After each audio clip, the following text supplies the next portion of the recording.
Hello, hello mga kainyo! Welcome to Murang Ulam! Lutong Bisaya, masarap, masabaw, magugustuhan ng kahit sino. Nang minsang magkaroon ng birthday celebration sa aming bahay, naisip ko ano pa ba kaya pwedeng iluto sa native chicken na hindi madalas niluluto dito sa Manila. Gusto ko sana yung masabaw at hindi yung laging puro sarsa lang. At ito nga ang sinuggest ng Bisaya kong mister. Pagkatapos linisin at hugasin ng ilang ulit ang native chicken, tinimplahan ko to ng patis, suka, toyo, garlic powder, onion powder, paminta, at brown sugar. Tsaka ko ito hinalong mabuti. Nilagay ko na rin dito yung egg nitong chicken para mababad. Tapos ay i-cover ito ng cling wrap at imamarinate ito overnight, ilalagay lang sa ref. Pero kung nagmamadali, pwede rin naman 30 minutes habang nagpiprepare ng iba pang ingredients.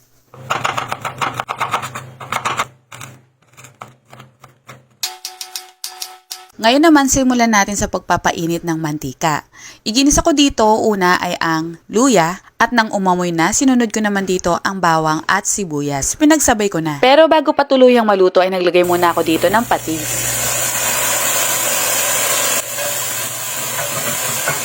Tsaka ko na nilahok dito ang na-marinate na chicken. Pwede naman kayong gumamit na chicken na regular lang, yung hindi native kung wala kayo.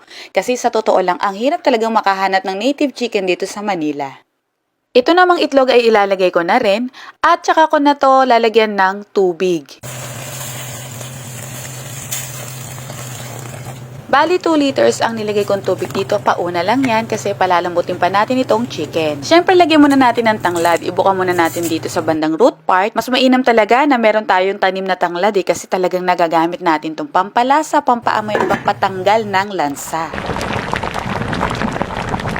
At syempre, mas matagal talagang palambutin pag native chicken, kaya tiyagaan talaga sa pagpapalambot nito. Tapos tinikman ko muna ito at tsaka natin to titimplahan ng mga dapat pang idagdag. Pero naglagay muna ako dito ng sayote at tsaka ko to tinimplahan ng toyo, paminta at nitong homemade malunggay powder. Pero kung wala nito, okay lang. Haluin lang natin ito mabuti. Actually, ang original recipe nito ay nilalagyan talaga ng madaming sili dahil kailangan nito ay maanghang. Pero dahil nga sa handaan, meron mga bata nakakain, hindi ako naglagay ng maanghang na sili. At hinahalo ko na rin pala dito ang bell pepper. Konting suka pa pala at wag nang tatakpan. Tsaka natin to hahayaang kumulo para maluto ang mga gulay.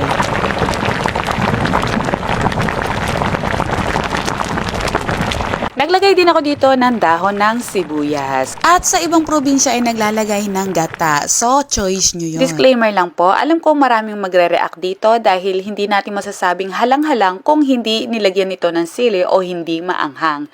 Ang ginawa ko po kasi dahil nga ang kakain nito ay may mga bata, hiniwalay ko na lang yung sili at bahala na ang kakain ko maglalagay siya ng sili dahil gusto nyo na maanghang o hindi.